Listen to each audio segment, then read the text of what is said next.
একটি শিশু জন্মের শুরুর পর্যায়ে যে সকল অভিজ্ঞতা অর্জন করে তা শিশুর মস্তিষ্কের বিকাশের উপর দীর্ঘমেয়াদী প্রভাব ফেলে।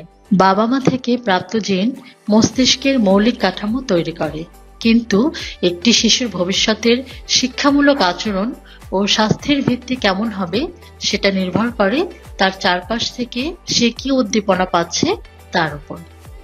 মস্তিষ্ক গঠনের এই গুরুত্বপূর্ণ সময়ে লক্ষ কোটি নিউরন নিজেদের মধ্যে যোগাযোগ করার জন্য বৈদ্যুতিক সংকেত পাঠায়।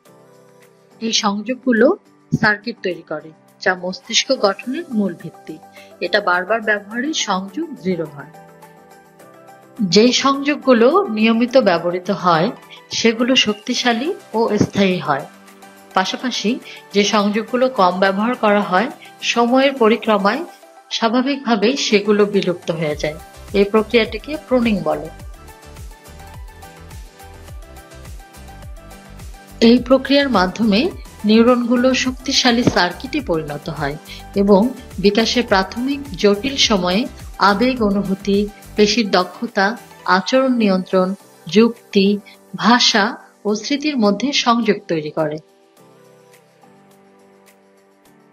এক ধরনের দক্ষতা অন্য দক্ষতাগুলোর সাথে সম্পর্কযুক্ত, যেমন একটি বাড়ি তৈরি করার জন্য প্রতিটি ধাপ একটি অপরটির সাথে সংযুক্ত এবং প্রথমে যা করা হয় তা পরবর্তী ধাপগুলোর ভিত্তিস্বরূপ।